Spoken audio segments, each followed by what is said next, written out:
Hi viewers, మనం వచ్చేసి third standard Pune అందం ఆనందం బాలభారతి మహారాష్ట్ర గవర్నమెంట్ తెలుగు చూస్తూ ఉన్నాము. వినండి, చెప్పండి. నీవు తినే అన్నము, పప్పు మొదలైనటువంటి పదార్థాలు ఎలా వస్తాయో తెలుసా? ఉదాహరణకు పప్పు, కంది గింజలు, కందిపప్పు, తర్వాత వచ్చేసి దాన్ని వండితే పప్పు అనేటువంటి తయారవుతుంది. అన్నం వచ్చేసి వరి గింజలు, వరి బియ్యము, దాన్ని వండితే వచ్చేసి అన్నం అనేటువంటి తయారవుతుంది. ఎన్ని రకాల పప్పు ధాన్యాలు ఉంటాయో తెలుసుకొని రాయండి. కందిపప్పు, మినప్పప్పు, శనగపప్పు, పెసరపప్పు. ఇంట్లోని ఏ వస్తువులు తలతల్లాడుతాయి? ఇత్తడి, స్టీలు, బంగారం, వెండి తలతల్లాడుతాయి కొత్తలో మటుకే. ఏ వస్తువులు తుప్పు పడతాయో చెప్పగలరా? ఇనుప వస్తువులు తొందరగా తుప్పుపడతాయి. ఆలోచించండి, చెప్పండి, రాయండి. 1-2 వాక్యాలు సమాధానాలు రాయండి. సోమయ్య తన వద్ద ఉన్నటువంటి ఇనుప ముక్కతో వేటిని తయారు చేశాడు?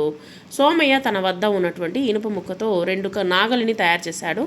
రైతు దగ్గర ఉన్నటువంటి నాగలి ఎందుకు తలతల్లాడుతుంది? రైతు దగ్గర ఉన్నటువంటి నాగలి నిత్యము పొలంలో అది పని చేస్తూ ఉంది, అందువల్ల అది తలతల్లాడుతూ ఉంది. సోమయ్య దగ్గర ఉన్నటువంటి నాగలి తుప్పుపడ్డానికి కారణం ఏమిటి?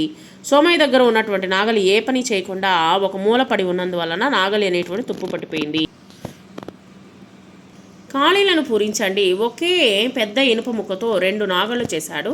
నాగలి కొత్తగా తలతల్లాడుతూ మెరుస్తూ ఉంది. నేను నిత్యం పనిచేస్తూ ఉన్నాను. మనమిద్దరము ఒకే ఇనుము చేతితో తయారు చేసింది. భాషను తెలుసుకుందాము. వచనమును మార్చి రాయండి. నాగలి, నాగళ్ళు, రైతు, రైతులు, పనులు, పని, ముక్క, ముక్కలు. పాఠంలోని ద్విత్వాక్షర పదాలుగా రాయండి. అక్కడే, పెద్ద, సోమయ్య, నాగళ్ళు, అమ్ముడు, అప్పటికప్పుడు, మళ్ళీ, పట్టుకొచ్చాడు, కొత్తగా, నువ్వు.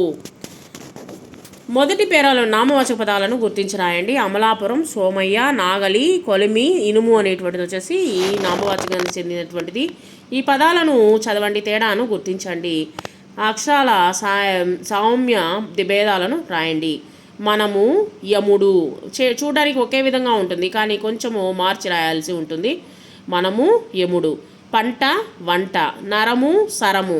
కాబట్టి ఇక్కడ గమనించాల్సిన విషయము తేడా అనేటువంటి గమనించాలన్నమాట ఈ యొక్క అక్షరాలని.